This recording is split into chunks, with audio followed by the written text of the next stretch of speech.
All right, let's get right into it. Starting in the 2025 school year, Vietnam is kicking off one of the biggest shakeups to its education system in modern history.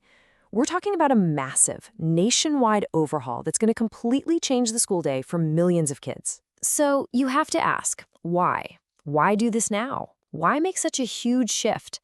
Well, to really get what the government's trying to do with this ambitious new plan, you first got to understand the old system that it's replacing. For a long time, the model has been kind of split. You've got the official half day of school, but then for so many students, the real learning day kept going with private after-school tutoring, which is known as Huc Them. The new vision? It's to get rid of that fragmented system and bring everything together under one roof, in a single, full-day program at the school itself. And make no mistake, this is a huge shift in thinking. It's all about finally moving past an education model from 2006 to catch up with a new curriculum that's focused on creating well-rounded students, not just kids who are good at memorizing facts. You know, this didn't just happen overnight. The idea has been floating around since 2010. But the real game changer, the moment everything got serious, was on June 6, 2025, when the Prime Minister issued a direct order. That directive officially put the old program to bed and fired the starting gun for this nationwide rollout for the 2025-2026 school year. So what's the actual plan? What does the government's blueprint for this massive transformation really look like? And boom, here it is. This is the official directive from the Prime Minister.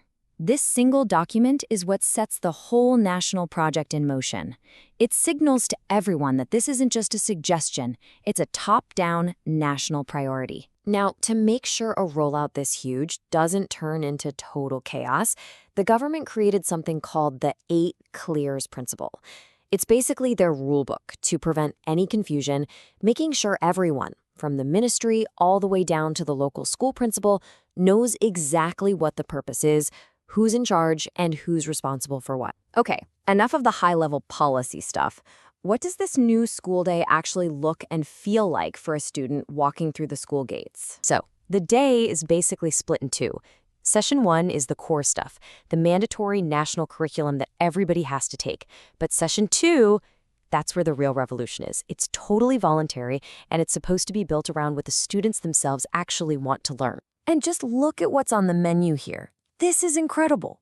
It really shows what the goal is, to go way beyond the textbook.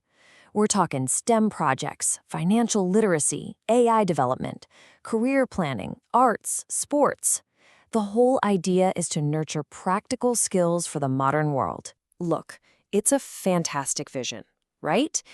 But, and there's always a but, trying to implement something this big across an entire country is never easy.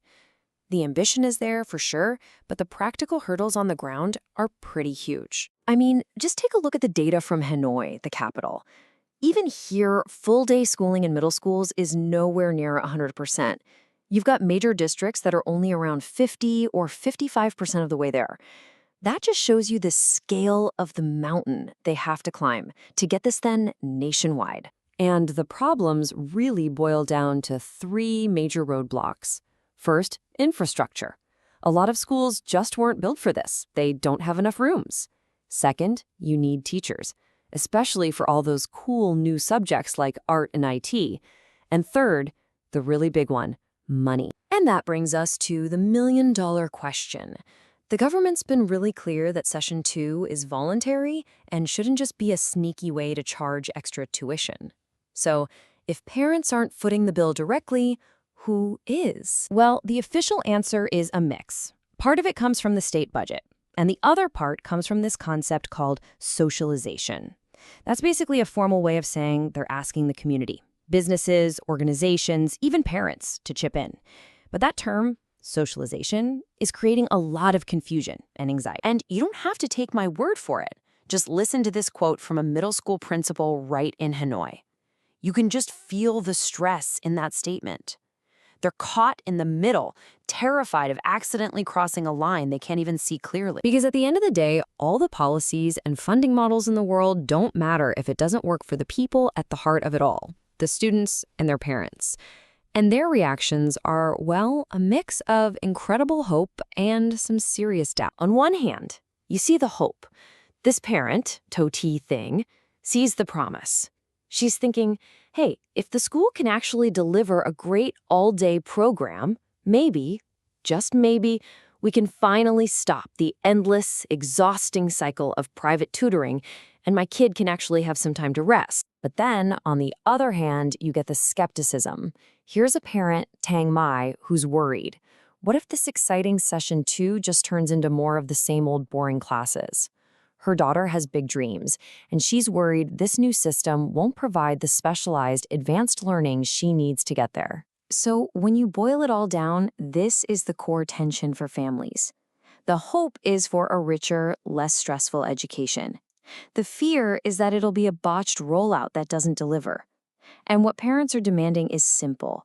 Give us real choices and make sure the system is transparent and actually works. So, there you have it. The blueprint is on the table. The vision is ambitious. It's inspiring.